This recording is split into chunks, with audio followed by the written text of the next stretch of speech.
All right, welcome everyone, and thanks for joining the APT and Cybersecurity LinkedIn Live event, CISO 2030, looking through the next cyber frontier.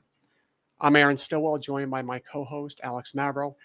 We're honored to have Dr. Eric Cole with us, former CIA hacker, long-term practitioner, and advisor to Fortune 50 organizations, author and CEO of Secure Anchor, to help us explore what it takes to lead cybersecurity into 2030. Today, we will walk through several focused topics, including CISO's role in 2030, AI, zero trust, ransomware, supply chain, incident response, and talent. Please drop your questions in the LinkedIn comments throughout this session, and we will do our best to answer them in the end. Eric, thank you so much for joining us today. My pleasure. Thanks for having me. I'm super excited. Awesome. So let's do into kind of our first topic, the CISO role in 2030. Over the past 5 years, how has the CISO's role evolved, and what do you believe it will look like by 2030? So to me, the big thing that we have to really remember about the CISO role is the outer letters. What I mean by that is if we look CISO, so many CISOs in the past have focused on information security. And a lot of times they're way too technical and way too tactical. To me, it's chief officers. We have to think, act, and behave like a chief officer, which means we have to focus more strategic and really talk about the business. What is the business? What is the revenue? What is the profit margins? And to me, world-class CISOs today and in the next 5 years are really just focused on 4 things. What could happen, the likelihood of it happening, the cost if it occurs, and the cost to fix it. Because that's really all executives care about, is what is the impact to the business from a financial standpoint. And we have to remember that if cybersecurity negatively impacts the business, it's wrong. It's all about growing the business. So to me, over the next 5 years, world-class CISOs are all about making cybersecurity a business enabler. How do we enable and help the business to grow? How do we go in and put it in a way that it helps revenue and profit? And to me, our role as a CISO is not to get our way. One of the things that I live my life on as being a vCISO is let data drive decisions, not emotional. I think a lot of times security professionals, we get too emotional. We go into the board going, we must fix this problem. We must get the 300K. And if the board says no, we're angry and pissed and upset. And the reality is our job is to be honest brokers. When I go in and brief the executive board, I go in and give them 2 options. You can either accept this risk of, let's say, 70% of occurring and it costs you $2 million, or you can spend 300K and reduce the risk to an acceptable level. As long as you fully understand those decisions, I don't care which one you do, because sometimes business, you have to accept risk. Sometimes in business, you have to go in and say, we're going to accept this risk to occur. And I'm okay with that. We just have to be honest brokers instead of trying to force or push an emotional decision. Yeah, true. Over there. So what 3 capabilities will separate the most effective CISOs in 2030 from the rest, do you think? The first one is really understanding what cybersecurity is. I know it sounds crazy, but I give these presentations and I talk to people who have worked in security for 10 years and executives, and I ask them a simple question. Give me a 1-sentence definition of cybersecurity. And the scary part is most people can't. I just had dinner with somebody who's a world-class forensic expert. They've been doing forensics for 17 years. And I'm like, give me a 1-sentence concise definition of cybersecurity. And like, well, Eric, you sort of know what it is. And I'm like, no, give me the definition. And most people can't. And even when I ask executives and CEOs, what is cybersecurity? It's like, well, you know, it's hackers. Well, you know, it's all about stopping breaches. Or my favorite one, and this was the CEO of a top oil company in the world. When I said, what is the definition of cybersecurity? He's like, you're the people that make my life difficult. And I'm like, okay, I don't like it. Like, I mean, and that so you're saying I'm not enabling business then? Exactly. So I need to make your life. So here's what it comes down to. Cybersecurity, real simple. It's about understanding, managing, and mitigating risk of your critical assets being disclosed, altered, or denied access. So world-class CISOs, the first skill is they have to understand and manage risk and come up with what is the risk posture for the organization. Because the reality is CEOs, COOs accept risk all the time. They accept business risk. And we need to realize cybersecurity is understanding risk. So the first question is, what is your risk tolerance? What is your acceptable level of risk for the organization? Yeah. And world-class CISOs are going to get everyone in the organization to agree to that. Because the reality today, most organizations, when it comes to cybersecurity, they accept zero risk.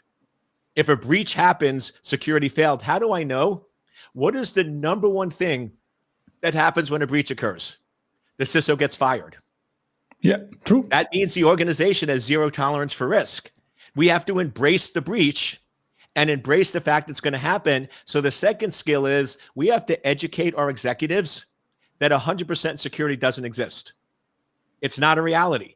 You have to accept some risk. You're going to have a 70% risk acceptance in the organization and embrace the breach. Breaches are going to happen, and you have to recognize and accept that that's going to occur. The next thing is, and we talked about this before the show, what's your critical assets? Yeah. What are your critical assets? Where are they located? And what is the area you're protecting when it comes to confidentiality, integrity, and availability? And we have to go in and come up with redundancy plan. I mean, we saw 3 weeks ago when AWS went down and so many companies were ill-prepared. Yeah. You saw so many major companies lose access to their data for 12 hours because they didn't really know where their critical data was, and they didn't have a risk tolerance to accept that. Yes, Amazon shouldn't go down.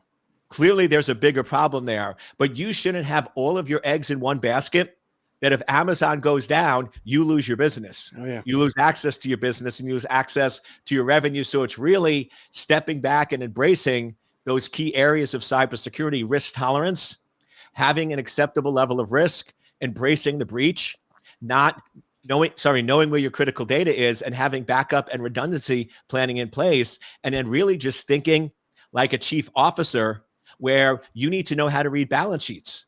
You need to know how to read profit and loss statements. You need to go in and constantly be looking at the financials of the company, because the question is this: is $1 million an acceptable budget? Well, it depends. If your company is making $700K revenue, $1 million is ridiculous. You're maybe going to have 50K.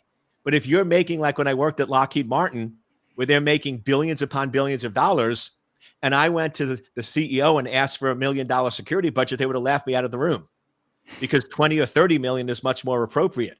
So we got to go in and not just go in and accept the budgets. We need to understand what the revenue is and what business units generate what revenue, so we can actually focus our energy correctly. Actually, is there a certain percentage that you look at of the revenue of the company that when you're asking for the budget? Usually today, it's going to be somewhere about 2 to 3%. Yeah. I find is usually about the norm. Now, if it's the company's doing really bad and they've ignored security for so long, maybe it's 4 or 5%. But I find usually that's the sweet spot. And the other important thing is we have to switch the model. Right now, today, in so many organizations, the CISO reports to the CIO. That's a broken model, because the CIO is 1/3 of cybersecurity. Oh, yeah. Remember our definition: understand, managing, and mitigate the risk of our critical data being disclosed, altered, or denied access. A denied access is availability. That's what the CIO does. The CIO is obsessed with uptime availability. Yeah. 99.99% upside availability. Well, guess what? If you report to the CIO, then confidentiality and integrity are taking a second seat. Because if you go in and propose something that's going to protect your data from a confidentiality or integrity, but it impacts the availability, the CIO is never going to do it. So security gets buried. The CIO needs to report to the CISO. The CISO should be the one top 5. So in any organization, when you look at your top 5 chief officers, it should be the CEO, the CFO, the COO, chief legal counsel, and CISO. And then under the CISO is where the risk manager should report to the CISO. The data officer should report to the CISO. The CIO should report to the CISO. So we got to go in and revamp the organization so it's done in a logical way, as opposed to right now where cybersecurity is buried and the executives are just not getting the information that they need. I have a question. in some cases, in the past companies where I worked, the CRO was the one upper level than CISO. Do you think it's good like that? I mean, the risk officer should be the first and not the CISO? So it depends on how you're defining. If the risk officer is going in and focusing just on one subset of risk and not confidentiality, integrity, availability, then to me, it should almost be the opposite, because risk is a subcomponent of cybersecurity. Yeah, I agree on that. It's not the only. So if the risk officer is just focusing on the risk and not critical data, and not confidentiality, integrity, availability, then they're missing that key component. So yeah, I actually think the risk officer should report to the CISO so they have full visibility into what's happening and what's occurring. Okay, thank you. So I do have a question. Can you share an example, kind of a proactive conversation a CISO should be having with their board today to prepare for 2030? So the conversation is back to those four areas. What could happen? What is the likelihood of occurring, cost of it occurs, and cost to fix it? So when you brief the board, I use 3 slides. That's it. Yeah. And what happens is I see these CISOs going in to brief the board, and they have a 40-slide deck. Wow. Where they're getting into false positives, false negatives, DLPs, and way too technical. Way too technical, and it goes way over. So the conversation I have with my boards is this: what are the current threats to our business? Right. Not all businesses, but our specific business. What are the top threats that could occur? Ransomware, outages, integrity, modifications to our critical data. And then the second slide is, what are the unique vulnerabilities that exist in our company? What are specific vulnerabilities? Is it our endpoints are too exposed? Is it our data is not properly protected or secured? Is our systems outdated and vulnerable? And then the third slide is, what are the top 5 risks? So what could happen? So today, what could our data be held ransom?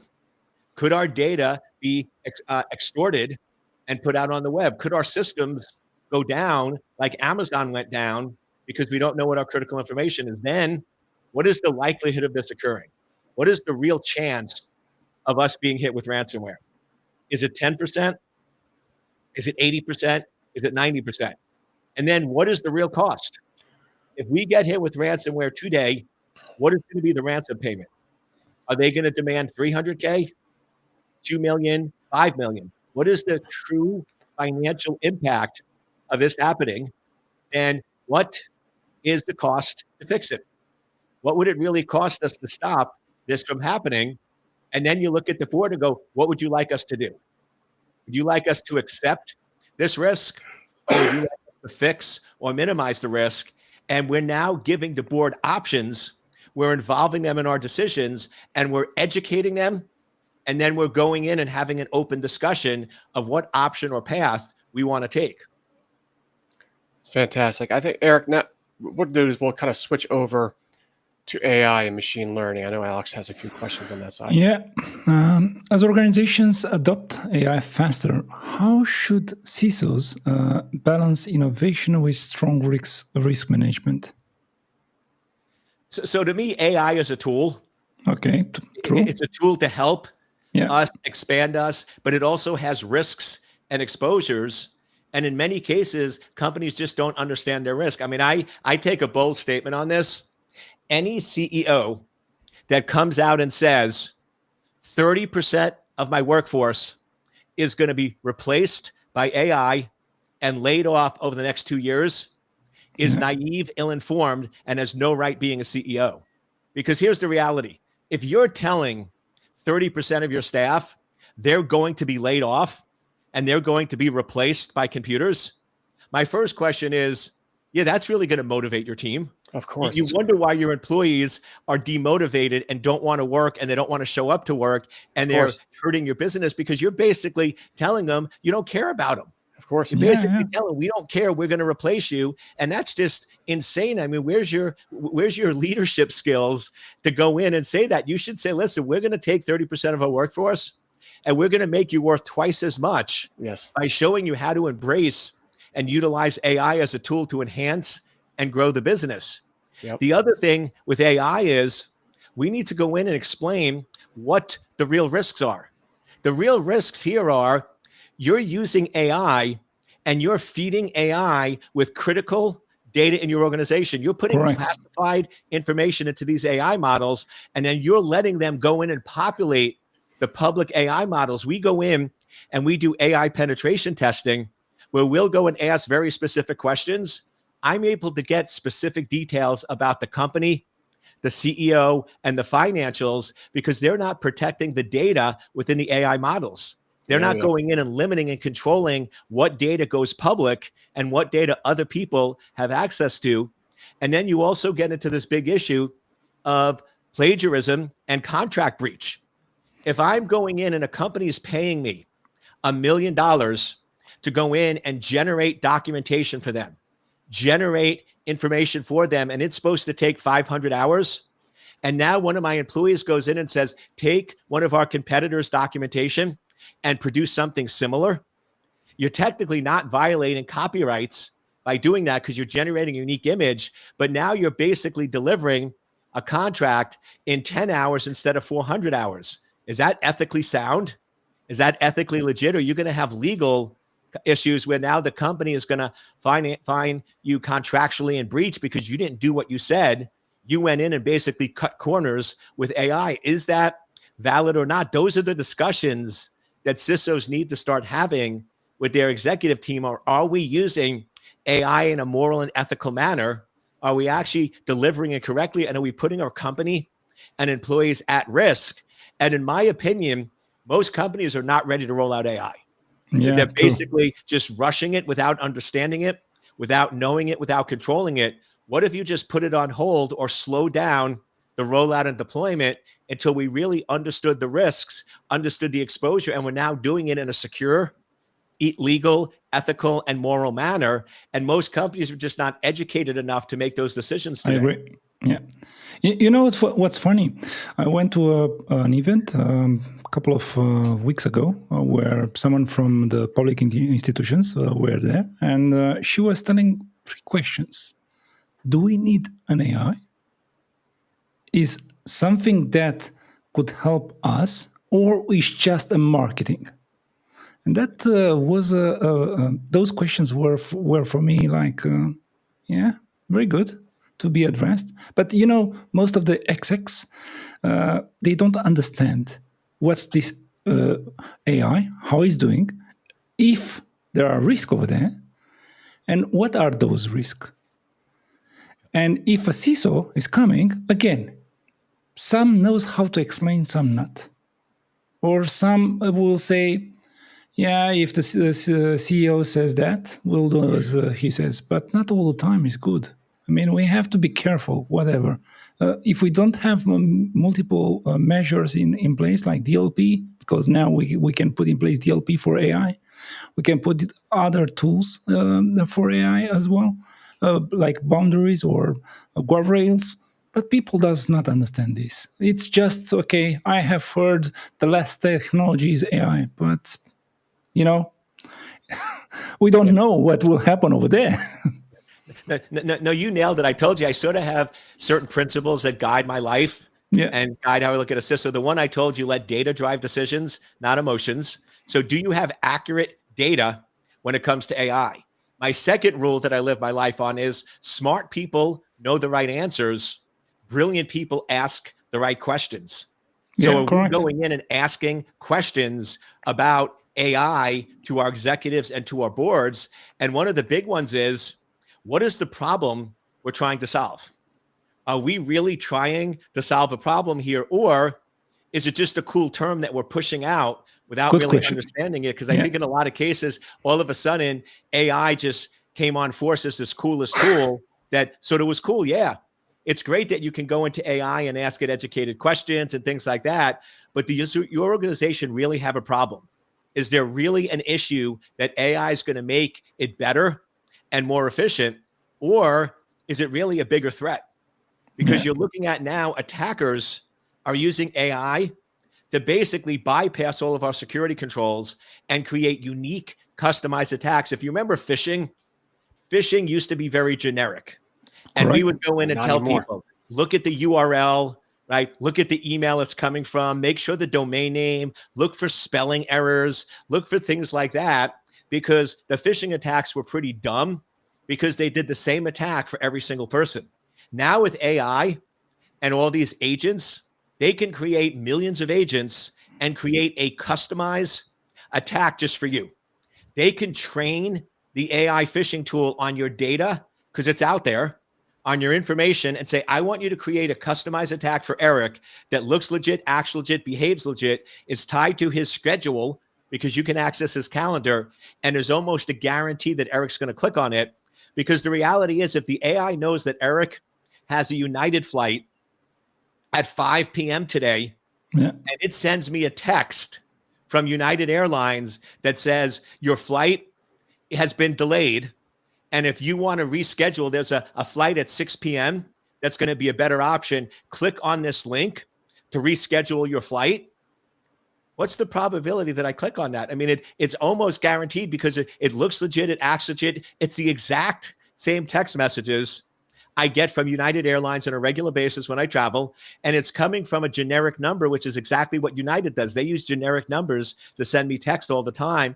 Now, because they created such a customized attack, the probability of me clicking on it is guaranteed. So now, as CISOs, we need to go back and say, why are we allowing links and attachments in our emails? What if we filtered it out and we basically only allow text, where United would send me a text, and instead of giving me a link, it says, go to the United app and check your flight.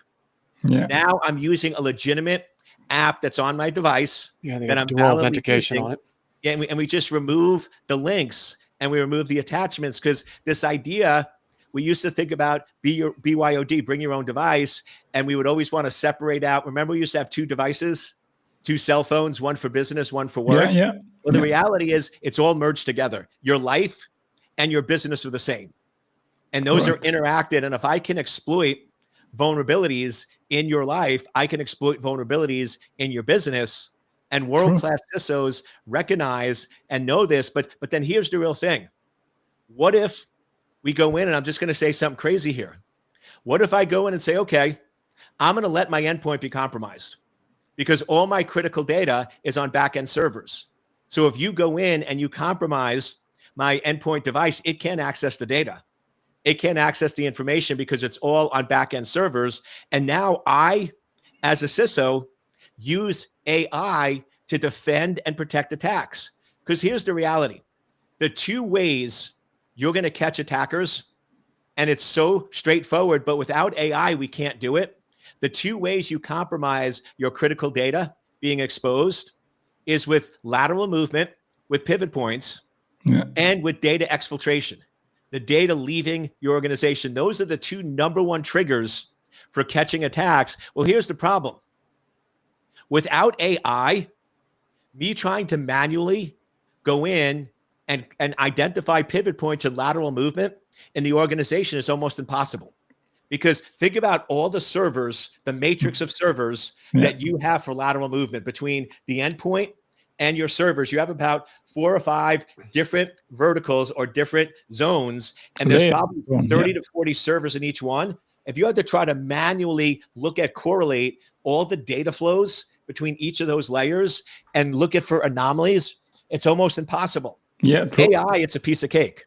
AI can go in and monitor thousands upon thousands of lateral movements and create a baseline and be able to identify those anomalies quick and fast.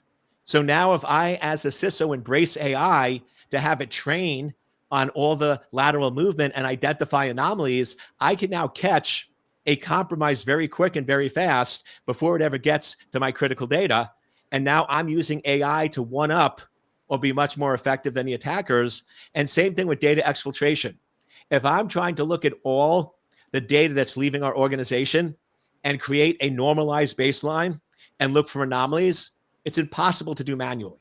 It's just an overload of information. But what if I go in and I deploy 100 AI agents to look, correlate, and analyze that data? Now, when somebody's trying to exfiltrate data out, I catch it within seconds or minutes, and now I minimize the damage. So now an attacker gets 100 records instead of 100 million records because I've embraced AI correctly. So we need to go in and look at how the attacker is exploiting us. And then as a CISO, focus AI on very strategic, focused areas to catch compromised systems, use it as almost an augmentation of threat hunting, and minimize or control the loss of data to our organization when our databases get compromised. Okay, that's interesting thing. What emerging AI-related threats do you believe CISO should prioritize preparing for the next 3-5 years? The big thing, once again, is looking at AI as a tool. It's not a replacement. Yeah. It's not going to replace your security team. It's not going to replace your staff, and just changing how we view it. The next thing over the next 5 years, as I said, is what are the current hard problems we have in cybersecurity today that we can't currently solve?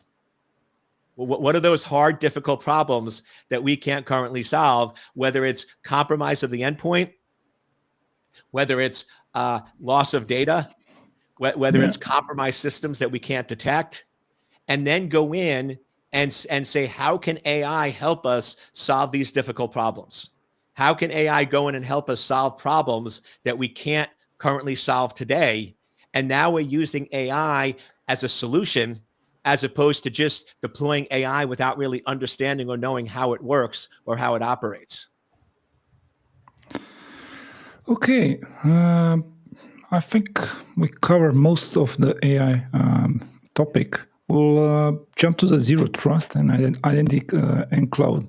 Aaron, would you like to? So, as we know, zero trust is definitely a multi-year journey. What are the kind of the highest impact milestones CISOs can achieve in the next 12 to 18 months? First is, once again, I'm a big fan of going back to definitions. You're going back to defining what it is when we say zero trust. So what is zero trust? And once again, I love doing this with clients and companies, saying, give me a one-sentence definition of zero trust. And so many people can't do it. Well, if you can't define what something is, how are you going to be able to solve it? So to me, zero trust is, how do we go in and isolate all of our components, so if one component gets compromised, it can't impact any of the other components. So we go in and let's just break it down. Zero trust for our smartphones. That's an endpoint that most people have and most people go. So how can we use zero trust on these devices? First, let's try to go in and reduce the problem. Let's try to go in and shrink the attack vectors. So the first reality is, with our smartphones, we have way too many apps that have way too much access that we're not using. I just ask you, both of you, and I ask our listeners, how many apps do you have on your phone that have access to your location or access to your microphone or camera or pictures that you haven't used in 45 days? That are just sitting there representing a risk to you, that if you just deleted them off your device, you could greatly reduce the attack vector and greatly reduce the attack surface on your system. So to me, the first step in zero trust is, let's remove the attack. Let's reduce the attack surface. Let's go in and start deleting apps that we're not using.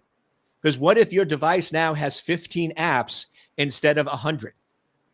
And what if we then go in and those apps, we go in and remove access to your location server.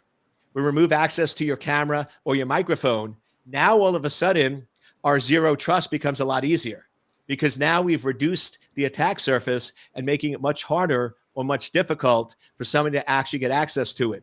Then what if we start using, one of the techniques out there that so many people are not using is sandboxing. What if I go in and the two apps right now that create the greatest point of exposure is email and web browsers.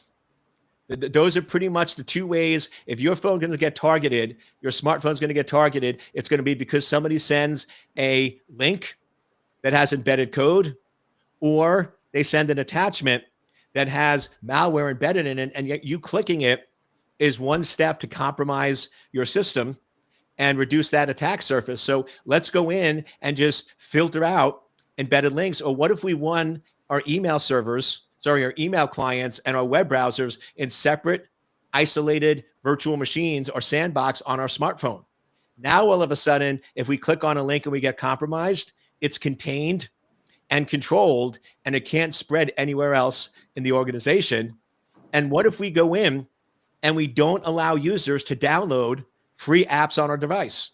What if we go in and we give them a hardened image that they download and they can't modify or change it? So we're not allowing free apps anymore, because free is not free. You know the game. Free is you're giving your data as a point. So what if we do a complete paradigm shift of how we think, act, and control our smartphones, and we actually go in and change the entire paradigm where the users no longer are able to go in and just download free apps, infect our system, and cause compromises, and we're now containing and controlling it. And then if we get to our tablets or our laptops or our computers and we start doing similar things, what if we do hardened images where users can't modify or change the image? What if we go in and have sandboxing for all apps? So now if an app gets compromised, the computer is not compromised, just an isolated sandbox, and now it can't spread across the network. What if when we go in and we connect to our servers, we're actually going in and going through filtering where we only allow certain data flows? So this goes back to, what if I'm using AI to only allow our clients to access certain data or certain servers or certain information, and we're now doing anomaly detection on steroids to only allow, control, and restrict? What could happen and what could occur? And then what if we do that with our applications, where we start going and controlling where they're only allowed to ask certain queries? What if we go back to pre-canned queries, where now your systems, your middleware servers, are only allowed to ask very specific, very limited queries to your database? And what if we go in and actually put our keys on a separate server? Right now, one of the biggest problems with databases being compromised is they're all encrypted with the same key, and the key resides on the server. Yeah. Did we ever go back and ask ourselves a question? How does an attacker break in to a database and able to download 50 million records when those records were supposedly encrypted? When those records were supposedly encrypted, if encryption was done correctly and a user breaks into a database, they should get one record, not 50 million.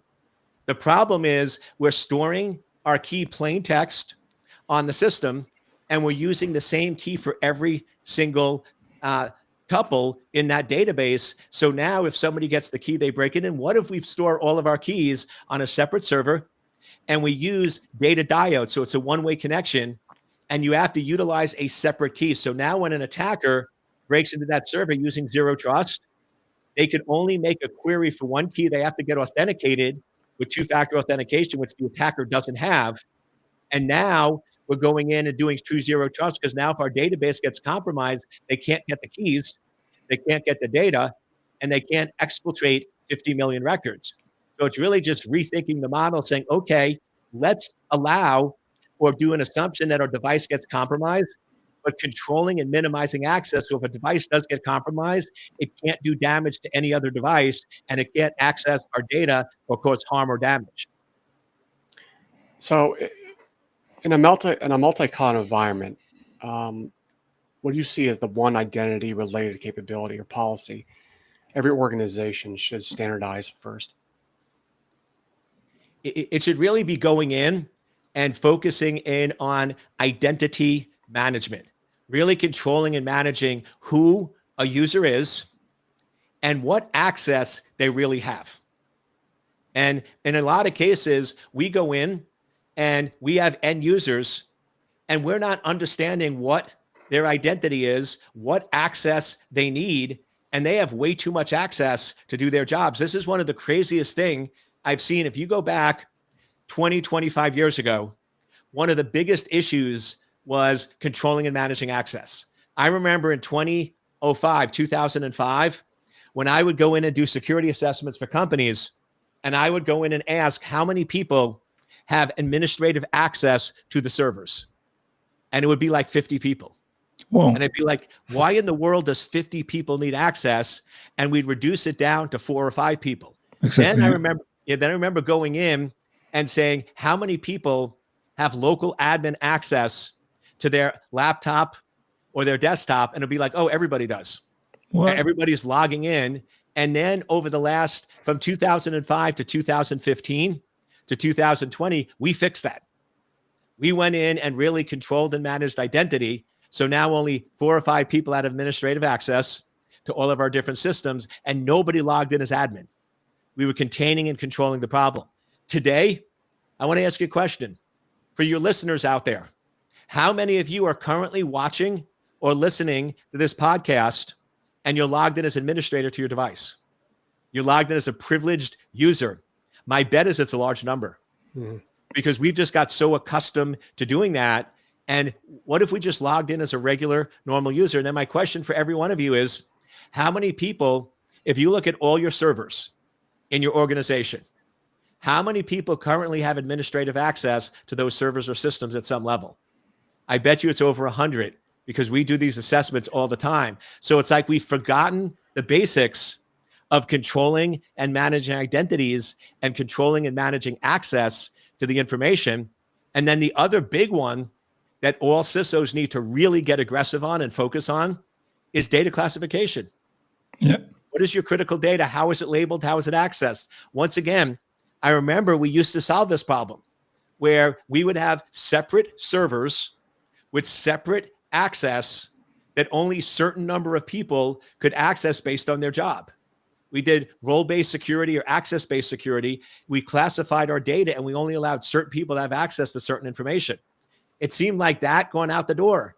Today, in the last 18 to 24 months, when somebody gets access to an organization, they could access all the data. There's no limited, there's no data classification. And I ask people, do you really need access to that data to do your job? And the answer is no, but we're still allowing it. So going do you think AI could help with the data classification?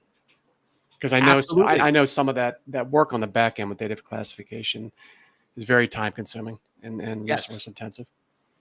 Yeah, I think AI can help out with all those areas. So for example, what if when we hired somebody, we gave them a certain job title? So we gave them a job title of they're an accountant or they're a senior analyst or they're an HR specialist. And then we went in and we said, what is the data that an HR specialist needs to do their job? What is the data that an accountant needs to do their job? What is the access that somebody who works in IT as a junior admin needs to do their job? And then we give that to AI, and AI checks all 3,000 employees to make sure they only have access to that data.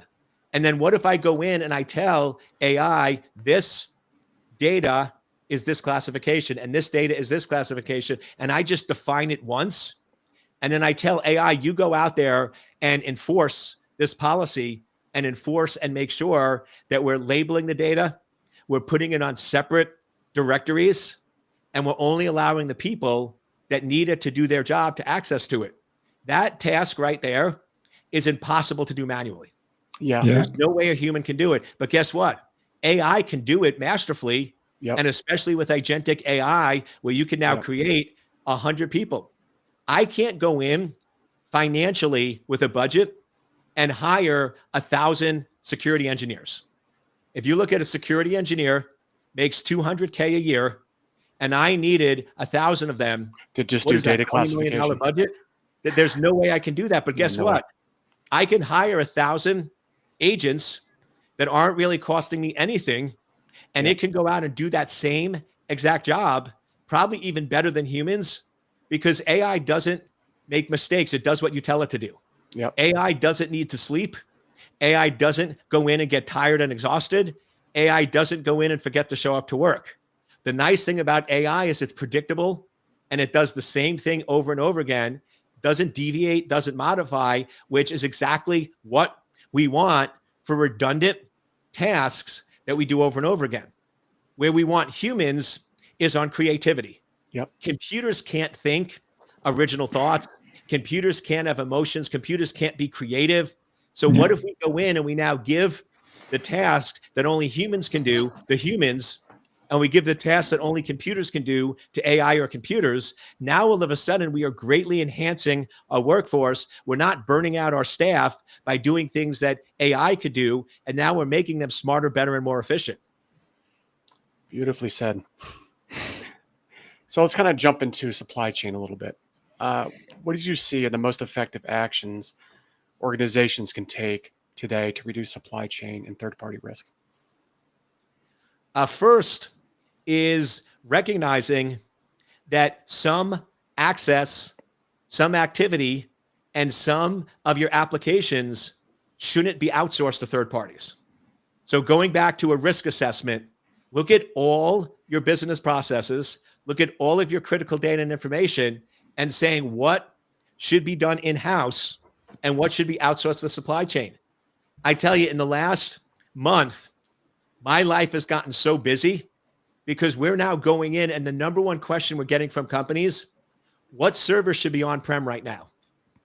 Because after both the AWS outage and the Microsoft outage, they're now going in and saying, wait a second, maybe we shouldn't outsource all of our data to third parties. Maybe we shouldn't use supply chain for everything. Because I had clients of mine, 100% of their servers were outsourced to a third party. Yeah, I was going to ask you that because we've definitely talked to several CISOs who it's 100% cloud-based. Almost everything. Yeah. And they just never thought about, I mean, that's a third-party risk on steroids. I mean, that's the biggest third-party risk. And now they're asking, should maybe some of these servers be on-prem? Yeah, should maybe we have a small data center and we actually host things on site instead of outsourcing it? So when it comes to supply chain, what is really the risk of your data and business processes? And should it be 100% outsourced to third parties? And then going back to our zero trust question, what access should they really have?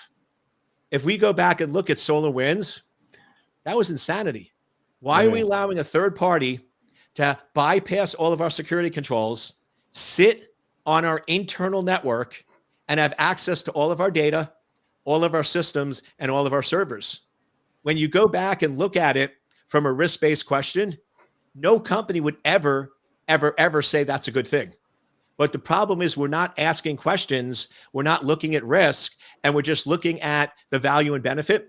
What is the value and benefit? What is the increase? SolarWinds had a ton of value and benefit, but they never asked the second question. And the second question is, what is the risk or exposure to your organization? And is the benefit worth the risk? I'm a practical security guy. I'm not the one that says, no, no, no, no, no. I know a lot of times when people find out what I do for a living, or I come into companies and I'm like, oh, I'm the cyber guy or I'm the CISO. They all go, oh, you're going to tell us what we can't do. You're going to basically make our life more difficult. And my answer is no. I'm going to ask you questions and I'm going to make you an educated consumer. And it's real simple. When I go in and look at any problem or anybody asks, Eric, can I do this? Can I do this in the name of security? I ask them three questions. What is the value or benefit? What value or benefit are you getting from doing this? Second question, what are the risks? What are the risks and exposure by doing this? And then my third question is, are the benefits worth the risk? Is it worth the risk of doing this versus the value and benefit you get? And I think a lot of companies, when they're looking to outsourcing, supply chain, and cloud, in many cases, they don't even really know what the benefit is. Like I had one client go in, I said, what is the benefit of getting rid of your internal servers, your internal data center, and putting all of them on cloud? What is the value or benefit? And they're like, I don't really know. It's just something everyone's doing, right? All the cool kids are smoking, so I should smoke. And they're not really. I'm assuming the pitch would have to be a cost. Exactly. Yeah. The migration and all those. They're just not asking these basic fundamental questions. What is the value and benefit? What is the risk? And is the value worth the risk? And I think if we start asking those questions, we're going to realize that outsourcing cloud and supply chain is maybe good for 30% of your business, but not 100%. So let's do a quick switch over. Alex, I know, has a few questions on incident response and cyber insurance. Yep. From your experience, what are the most gaps you still see in modern incident response plans? The biggest one is not testing those incident response plans and doing tabletop exercises and realizing there's fundamental flaws in it. I can't tell you how many times we have companies where they're like, oh, Eric, we have incident response plans. We have disaster recovery plans. We hired somebody to write this amazing incident response plan. And then what happens? An incident occurs. They go in to execute the plan and the plan fails. Indeed. Because they never tested it. They never went in and said, I agree on that. Can it recover? Can it do that? And I'll tell you right now, this is another area I do a lot with, and it's crazy. We go in and companies hire us to test their incident response plan and do tabletop exercises. And I will tell you a scary number. In the last 6 months, 93% of them failed.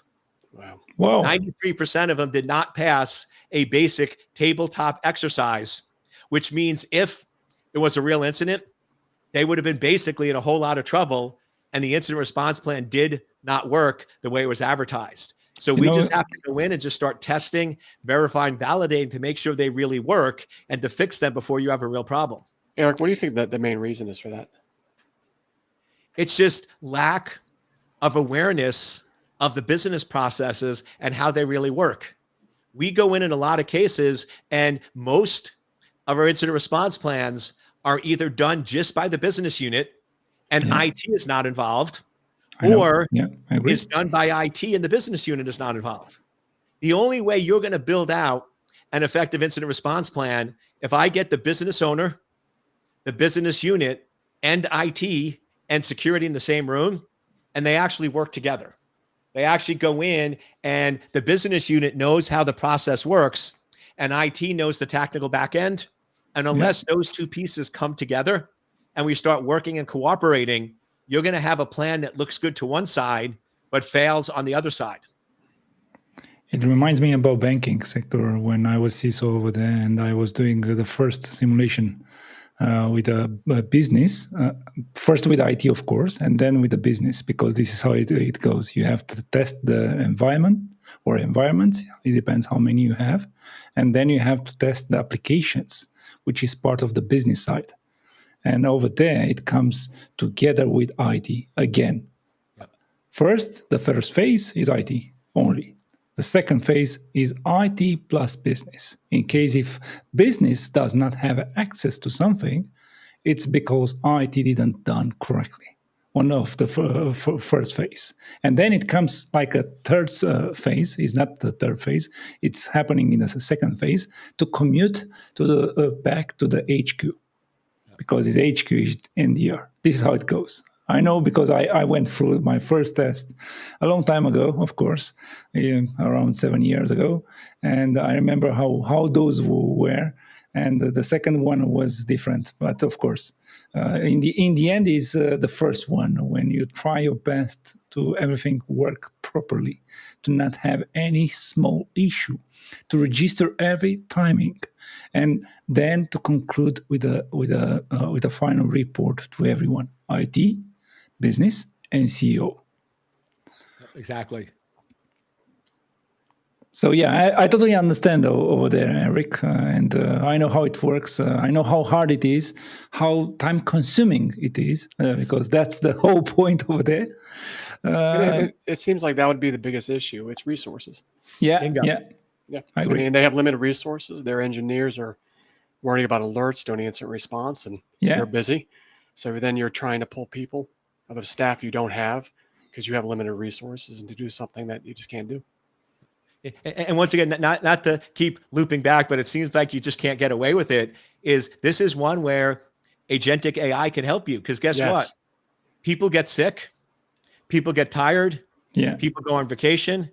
People win the lottery. People tell their bosses to go, themselves, and they're not available. So you go in and you say, I need 8 people to recover this. Yep. And people are not available, and you only have 3 out of 8, and you're in trouble. What if instead of 8 humans, I need 3 humans and 10 AI agents to be able to recover this? Because once again, going in, checking, verifying backups doesn't need to be done by a human.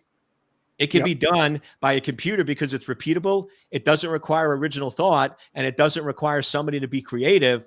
So what if in our incident response plan, we're now saying 80% of our incident response plan is automated by agentic AI, and only 20% has to be done by humans? We're now making this problem a lot quicker, a lot faster, and a lot easier. And segment those agentic AI, make sure they don't have access to any public information, and then you're not worried about the security of those running. Yeah. And that's the other cool thing is I can control AI. I can go in and program it. You can only do this. Yeah. And AI is not going to second guess me. AI isn't going to make a mistake. And AI isn't going to try to cut corners. I can go in and tell a human, this is how you do their job. And they could skip a step. They could decide they have a better way of doing it. They could decide to just not do it that way. So while humans are great, humans are much more prone to errors and overthinking, where AI doesn't have those issues or challenges. Okay, interesting. You also have a cyber insurance question, I think you said too. Yeah, indeed. With cyber insurance becoming more restrictive, because this is what I'm looking, and this is what I see more often, and complex. What should CISOs focus on over the next 12 months to maintain federal coverage? The first one is to work closely with whoever in your business is actually responsible for the insurance policy and reading the actual policy. Yeah. Actually reading what is required to pay out. It's insurance companies are brilliant on putting loopholes in that. I'll give you one in the real world. When humans go in and get an insurance policy, one of the questions you get asked is, do you smoke? And most people are thinking cigarettes, are thinking on a regular basis, and they check, no, I do not smoke. I do. And I just saw this in a case. They check the box, they do not smoke. But guess what? Twice a year, when they go in and have their birthday and their anniversary, they smoke a cigar. Oh, yeah. And they go in and smoke a cigar. And there was a case where somebody passed away, and on their social media, which is a whole nother topic we could spend an hour on their social media, there was a picture of them smoking a cigar. It was publicly available. The insurance underwriter found it and said, we're not paying the 10 million policy because you lied to us. And guess what? They're right, unfortunately. And they didn't have to pay the policy because that person checked a box and they falsified information. Now, you could argue and debate the legitimacy of it, but that's what's happening in cyber insurance is they're going in and they're asking. So the person who's signing the policy for the company, they ask IT a simple question. Are we patching our servers? Do we patch our servers on a regular basis? And IT says, yes, of course we are. What they don't realize is the policy that they're signing says, are you patching all servers within a 60-day window? And now they have a breach, and the insurance company underwriters come in and they find that there was a server in the data center that's running. It's not plugged into anything, and it hasn't been patched for 3 years. And they're now going in and saying, we're not paying your policy because you lied to us. You said that all servers are 100% patched, and we found a server that's not all. And therefore, because you lied to us, we're not paying out the policy. And this types of craziness is happening all the time. So we as CISOs need to go in and read the policy and go back and go, whoa, whoa, whoa. Oh my God. All policies, all servers are not patched. We cannot sign that. We can go in and say all critical servers are patched, and we can change the wording so we're adhering to it within our company. But we're going in and seeing this all the time where the insurance companies are just not paying out. And then companies are put in a really bad, hard place because they're not doing what they thought they were doing. Yeah. So it is 12:55. I only got 5 minutes left, Eric. So let's do a quick lightning round to kind of finish this off, if that's okay. Yeah, let's Alex, do it. I I'll love do the lightning round. Is that all right? Yeah. Okay. So first question. One thing every CISO should start doing tomorrow to prepare for 2030. Exercise, eat healthy, and drink a gallon of water a day, because I'm seeing so many CISOs are overdoing their health. They're in terrible shape and they're getting illnesses. They're missing work and they're unfortunately dying and passing away. I buried 5 CISOs this year who were 55 years old because they put work before their health. So you can't be effective if you're not healthy, if you're not exercising, if you're not eating correctly. Good Question number advice. 2. One common practice many CISOs should consider stopping or rethinking. Is spending too much time with technical folks, spending too much time hanging out and thinking like a security engineer. You should, in evenings, be going to dinner with other chief officers. You should be spending the weekend with chief officers. 60% of your time in the office should be sitting with the chief officers, not sitting with the security engineers. And the last question, the single most important leadership habit for future ready CISOs. Is to go in and read business books on a regular basis. Is to go in and think and act like a business executive, read business books, and to actually look at financial statements on a weekly and monthly basis. Fantastic. Alex, do you have any questions? I know we only got 4 minutes left, but I have a closing question. Eric, please leave the audience with simple 5-item checklist they can begin implementing in the next 30 days to move their program closer to 2030 readiness. First practice is meeting with every chief officer, the top 5, CEO, COO, CFO, chief legal counsel, meeting with those 4 on a weekly basis. Okay. So you should have at least a 15, 20-minute meeting with the CEO every week, with the COO every week. Second practice, ask better questions. Don't go in with answers. I often joke there's a reason why the creators gave us 2 ears and 1 mouth. Maybe we should be listening more than we're talking. So go in and ask them a question. How can I help you? How can I go in and better support you from an information security perspective? Third one, have a risk posture in your organization that everybody agrees to. What is your risk tolerance level? What risks are we willing to accept? And what risk are we not willing to accept? And then push that down. Fourth practice, present at every board meeting. The CISO shouldn't be presenting once a year at a board meeting. If you have monthly board meetings, they should present at every one. If you have quarterly board meetings, you should be presenting at every one, and focus on my 3 slides. And then the 5th one is go in and think about the finances. What could happen? What is the likelihood of occurring? Cost of it occurs and cost to fix. Security should always be articulated in financial loss and financial benefit to the organization, and focus on how can we treat how we can treat cyber as a business enabler to allow the company to have better revenue and better profitability. Interesting. so I'd like to finish off, Eric, if you give us a little bit about your contact information if people want to reach you, to learn more about what you do and any promotional stuff we want to talk about in the future. We would love to hear it. Sure. So it's real easy. Dr. Eric Cole, Dr. ERICCOLE. That's how I am on all social media. So whether you're an IG person, a YouTube person, or a Facebook or a LinkedIn, I give away a lot of ton free information. I believe giving back at this point in my life. I'm all about contribution. I give away a ton of free information. drericcole.com is my website. If you want to find out more about my services from a company, secure-anchor.com. I also have my weekly podcast, Life of a CISO, where you can go in and get a lot of free information. And then if you want to supercharge your career, I also have a paid CISO certification where you can do monthly group coaching calls with me, where I can coach you and help you become a world-class CISO. Fantastic. Eric, thank you so much for your time today. This was great speaking with you.